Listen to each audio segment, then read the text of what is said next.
My name's Tony. I'm here with Jim Gao, and this is the Hash Out channel. Today, Jim's going to be talking a little bit about Hashgraph.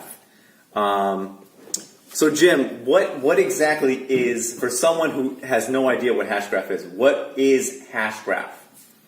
Hi, everyone. My name is Jim. I believe Hashgraph is the next wave of DLT technology that will revolutionize how we do business in the future. I think everybody is familiar with what Bitcoin is.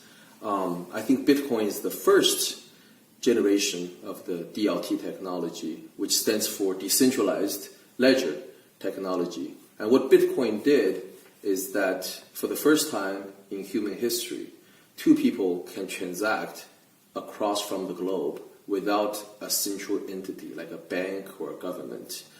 And before we were never able to do that.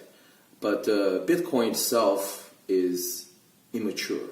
There are many limitations to the technology, the most being which is its performance. You have only 3 to 7 transactions per second versus some of the centralized technologies such as Visa and MasterCard, which can run up to 50,000 transactions per second. And there are centralized online payment systems such as Alipay and WeChat Pay that can run up to 200,000 transactions per second. So, in my opinion, Hashgraph, you can think of it as like the first generation of engine. But the engine is not powerful enough. It only has 1 horsepower, so you can't really build applications on top of it. Okay. But there are other generations of decentralized technology coming up, and I believe the most promising is Hashgraph. Hashgraph, you can consider that as the 10,000 horsepower engine, and that's going to change everything we know today. So, how can Hashgraph really help the average Joe like me? What is Hashgraph going to do really for someone like me? Yes. I think the whole revolution of decentralization is going to distribute power from centralized entities such as governments and central banks or even corporations to average people like you and me. When you think about for the 2 technical revolutions we had over the past 20 years, one is digitization, another is mobile internet, symbolized by the iPhone. What these technologies did was concentrate even more power to the elites, to the Amazons and Googles and whatnot. And they, in turn, controls everything that we do or say or even think. One great example is that, Facebook does tremendous amount of data mining on our data, right, and in turn selling products to us. And all the while, we're not even aware of that they manipulate how the way we think. It's just a way of showing how much power and control they have over our lives. But with the decentralization revolution that I think started by Bitcoin, is that to distribute that control and power from corporations down to average people like you and I. So instead of hosting our video in the future on a centralized platform like YouTube, right, you can actually host your own YouTube, and your videos will never be censored, will never be controlled by an entity like Google, and you can monetize it without paying a fee to the middleman, which is Google. And you have more control of your content, more control of your business, all the while you don't have to deal with a third-party entity. So it gives more freedom yes, to an average person. Yes, and another example is Uber.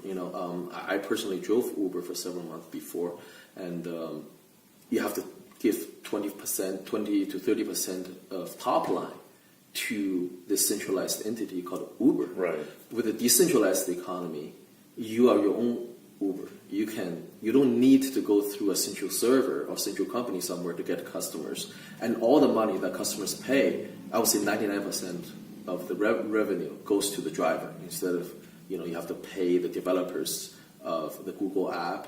You have to, pay the overhead of Uber. The majority of the profit goes to individuals.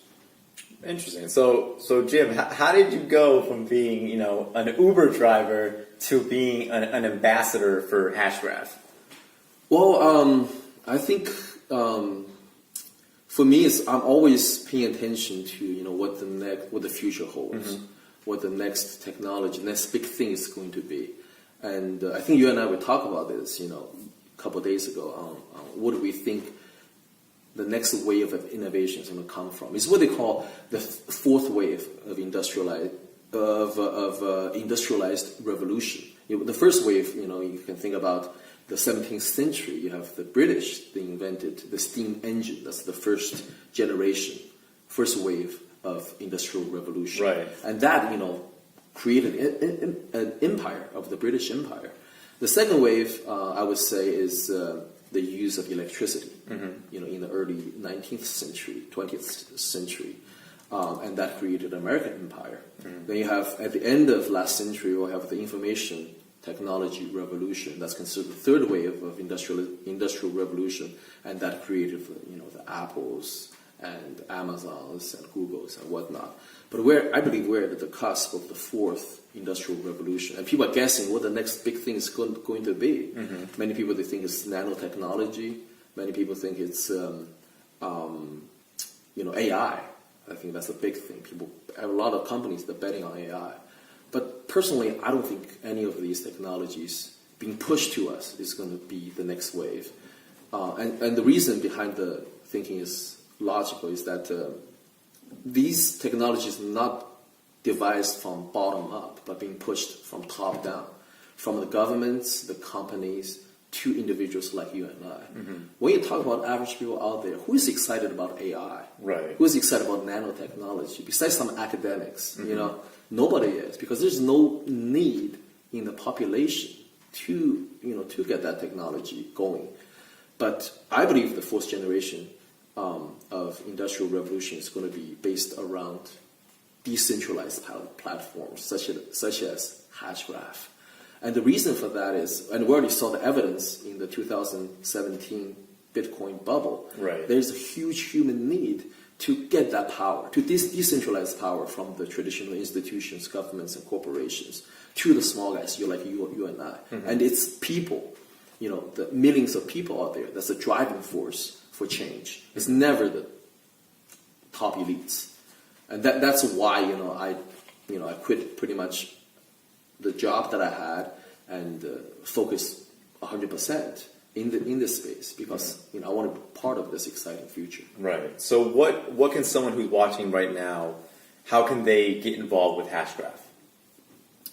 There are many ways. The most direct way is just get yourself educated with the technology. And there are many resources online, especially on YouTube, you can check out. Like one great video that I saw was produced by Lehman Beard, the founder of Hedera Hashgraph and also the inventor of the Hashgraph algorithm. Lehman goes into detail of explaining how Hashgraph works and how it's different from traditional blockchain technologies. And it was very informative for me. And I think once you see how Hashgraph works and how is it different from the other blockchain technologies, you will see the potential the technology has, to revolutionize this decentralized space. Okay.